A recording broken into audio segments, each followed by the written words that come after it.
Shalom Bapak Ibu Saudara-saudari yang dikasihi dan mengasihi Tuhan. Kita bersyukur hari ini kita boleh datang kepada Tuhan. Mari sebelum kita membaca dan merenungkan firman Tuhan, kita berdoa. Tuhan, terima kasih, kami bersyukur hari ini Engkau boleh berkati kami.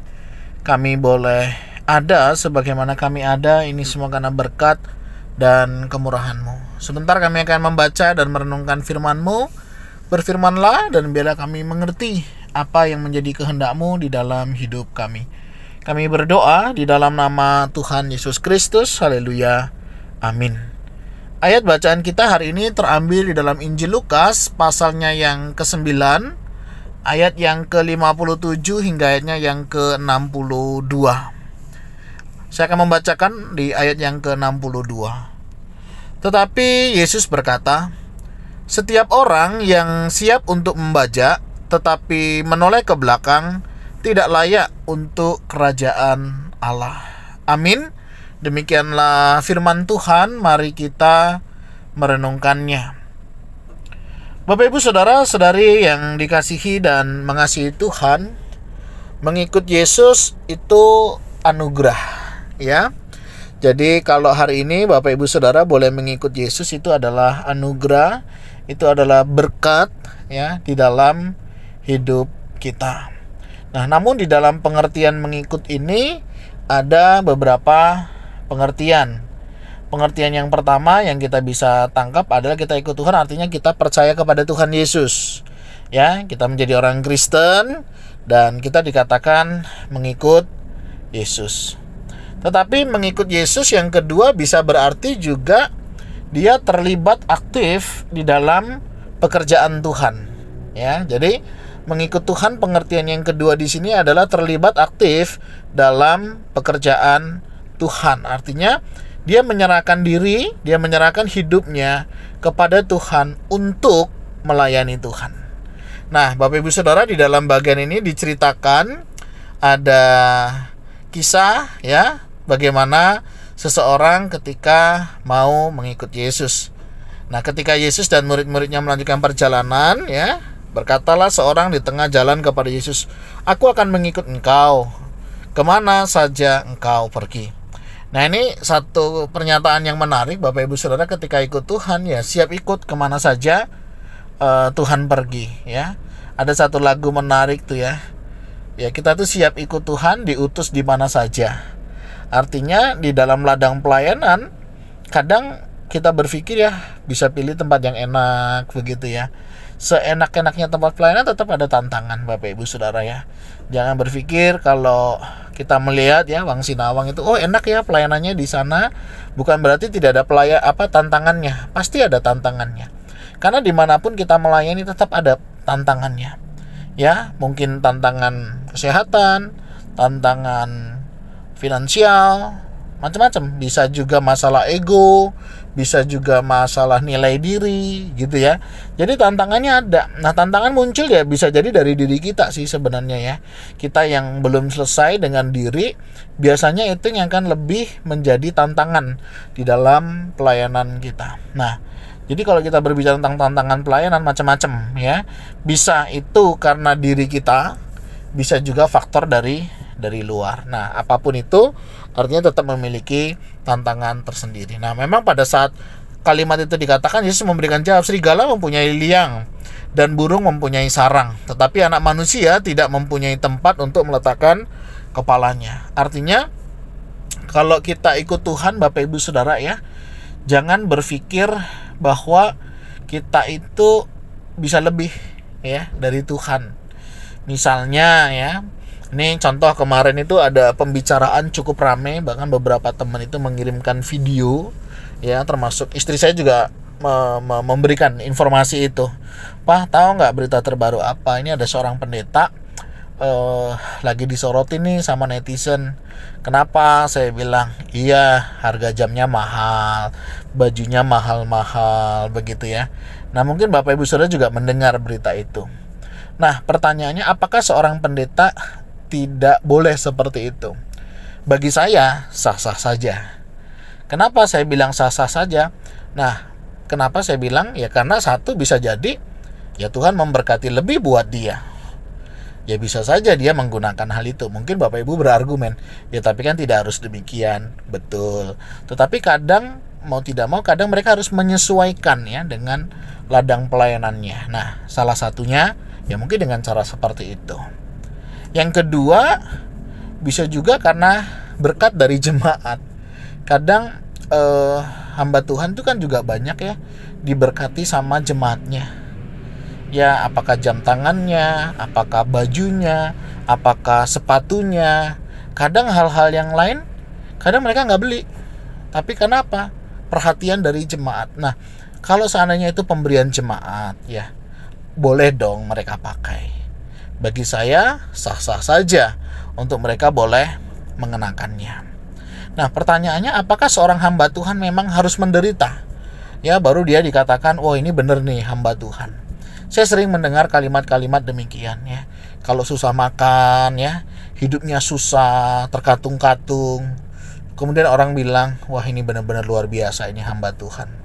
Bapak Ibu Saudara, tidak semua kita bisa menyamakan bahwa seorang hamba Tuhan itu harus menderita.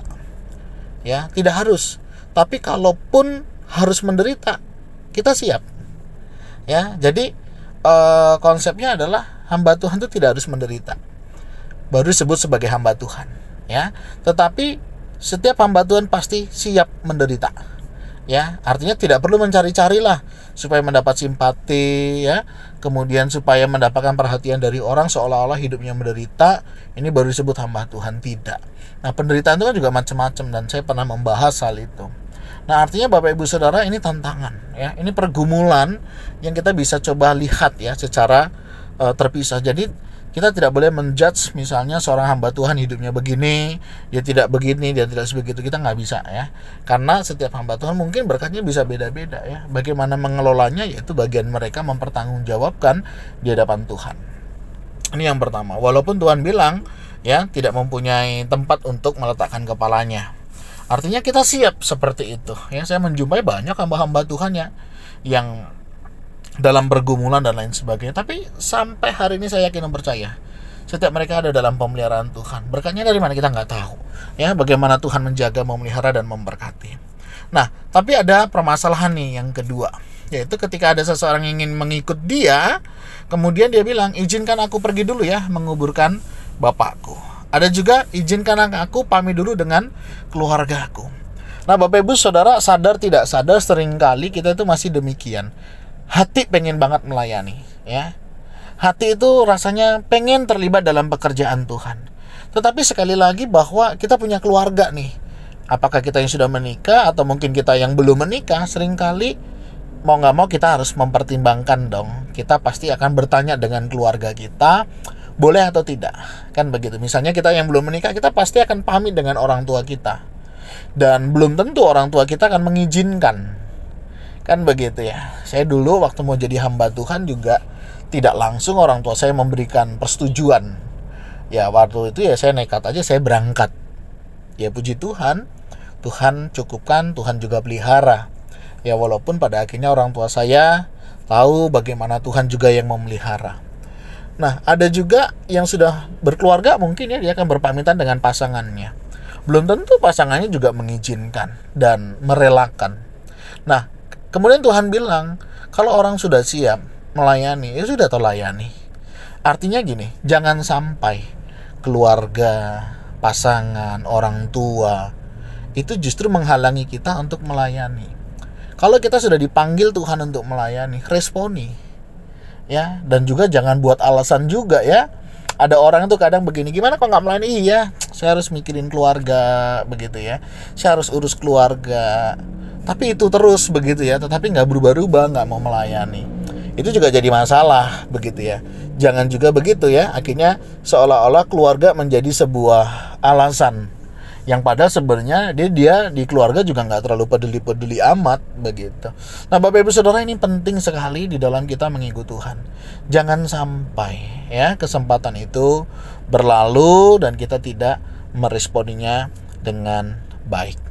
Mari setiap kita yang Tuhan panggil, yang diberikan hati, diberikan kerinduan untuk terlibat dalam pekerjaan Tuhan, dalam pelayanan, berikan diri, percayalah Tuhan yang memanggil Tuhan yang mengutus, Tuhan juga yang akan mengurus. Ya, jangan sampai nanti kita menjadi hamba yang tidak layak untuk kerajaan Allah. Karena apa? Banyak pertimbangan, apakah itu masalah pekerjaan, apakah itu masalah pasangan, apakah itu masalah keluarga. Ya, jangan sampai hal-hal demikian yang justru menghalangi, ya. Makanya di dalam berpacaran, ya, buat yang belum berpacaran atau yang belum menikah, begitu pastikan, boleh nggak nanti saya setelah menikah misalnya saya melayani. Kalau misalnya pacar kita tidak mendukung, bisa dipertimbangkan, ya. Karena apa? Kalau sudah masuk dalam pernikahan, ini bukan hal yang mudah, ya, karena ada banyak proses di dalamnya. Jadi kalau hari ini engkau cinta Tuhan, engkau cinta pelayanan, dan mungkin pacarmu tidak mendukungmu, engkau boleh pertimbangkan, ya. Apalagi dia juga enggan untuk ke gereja, malas-malas untuk beribadah, engkau perlu pertimbangkan. Kenapa? Ini akan menjadi tantangan, menjadi pergumulan yang tidak mudah. Nah, oleh sebab itu, kalau Tuhan sudah memanggil, engkau juga sudah mengalami itu, responi dengan segera, dan segeralah engkau memberikan diri untuk melayani. Apapun itu yang Tuhan percayakan, mari kita kerjakan. Jadi hamba Tuhan tidak harus menderita, baru disebut hamba Tuhan, ya. Tetapi kalaupun harus menderita, seorang hamba Tuhan semestinya dia sudah siap. Karena dia tahu dia adalah seorang hamba yang belajar taat, setia pada panggilan Tuhan. Tuhan, terima kasih, kami bersyukur hari ini Engkau boleh berkati kami. Kami mau berdoa untuk setiap kami, kiranya Tuhan kuatkan, teguhkan kami di dalam kami melayani Engkau. Kami tahu tidak mudah, ada banyak hal, ada banyak tantangan di dalam kami melayani, tapi kami percaya Engkau yang memanggil, Engkau yang mengutus, Engkau juga yang akan mengurus kami. Kami mau berdoa jika ada di antara kami yang terpanggil untuk melayani, mungkin kami juga bergumul untuk anggota keluarga kami. Kami mau berdoa, kiranya Tuhan juga kuatkan, teguhkan, sehingga setiap orang yang dipanggil oleh Tuhan dan meresponi panggilan untuk melayani, mereka juga boleh memberi diri untuk melayani Tuhan dengan lebih baik. Berkati setiap keluarga, boleh mengerti, boleh memahami, dan mereka boleh mengerti apa yang menjadi isi hati Tuhan. Terima kasih Tuhan untuk berkat dan kemurahan-Mu. Kami mau serahkan hidup kami selanjutnya ke dalam tangan-Mu. Kiranya Tuhan memberkati kami. Kami berdoa di dalam nama Tuhan Yesus Kristus. Haleluya. Amin. Bapak Ibu Saudara, demikianlah renungan kita hari ini. Kiranya Tuhan Yesus memberkati kita sekalian. Shalom. Tuhan memberkati.